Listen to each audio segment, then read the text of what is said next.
Margaret stood at the bottom of the staircase in her daughter's two-story home, catching her breath. At 63, she'd started avoiding these stairs during family visits, always finding excuses to stay on the ground floor. The shortness of breath, the burning in her thighs, the wobbliness in her knees, it had all crept up so gradually that she'd barely noticed until stairs became her enemy. "Mom, are you okay?" Her daughter Sarah called from upstairs. "Welcome to Prime Motion 60+, the place where age is just a number. Here, we share safe, simple exercises to keep your body strong, active, and pain-free after 60. If you want better health, better movement, and a better life, subscribe now to Prime Motion 60+ and start moving today, just fine, sweetheart." Margaret lied, feeling a wave of frustration wash over her. When had she become this person?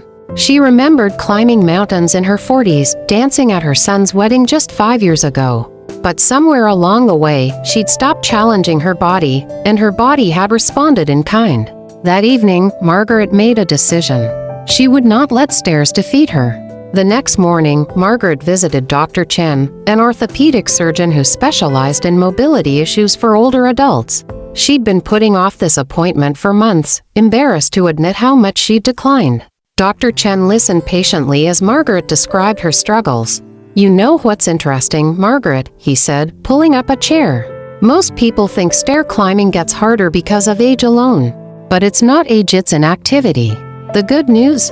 We can reverse much of what you're experiencing."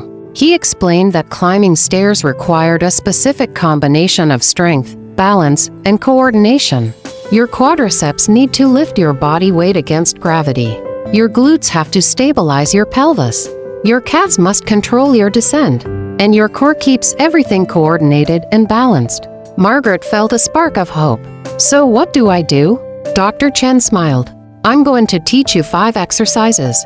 5 movements that specifically target everything you need to conquer stairs. They're surgeon approved because I've seen them transform hundreds of patients. But here's the catch: you have to commit to doing them consistently." Over the following weeks, Margaret dedicated herself to Dr. Chen's program. Each exercise built upon the last, creating a comprehensive foundation. Dr. Chen started her with the most fundamental movement. "Every time you climb a step, you're essentially doing a single leg squat," he explained. "We need to rebuild that strength." Margaret practiced rising from a chair without using her hands, then lowering back down with control. The first week was humbling. Her legs shook after just 5 repetitions. But she persisted. By week 3, she could do 15 repetitions with ease, and she noticed her thighs felt firmer when she walked.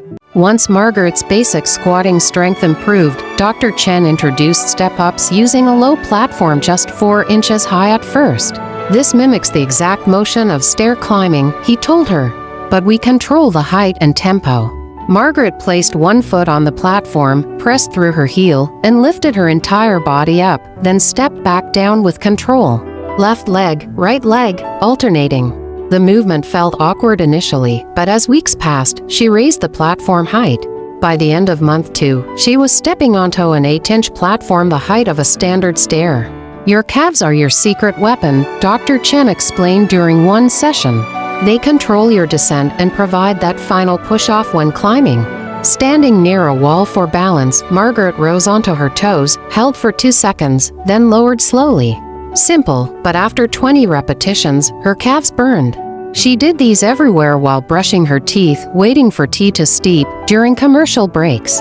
The constant practice paid off. Her ankles felt more stable, and she noticed she could push off more powerfully with each step. Leg balance was Margaret's biggest surprise. She'd never considered how much stair climbing relied on standing momentarily on one leg. Dr. Chen had her practice standing on one foot for 30 seconds, then switching. At first, she wobbled constantly, arms flailing. But neural pathways strengthened with practice. Within weeks, she could stand on one leg for a full minute, even with her eyes closed. "This isn't just about preventing falls," Dr. Chen noted. "When you're confident in your balance, you move more freely. Fear of falling makes people tentative, which actually increases fall risk." The final piece was core strength. Dr. Chen had Margaret stand facing a wall, hands pressed against it at shoulder height.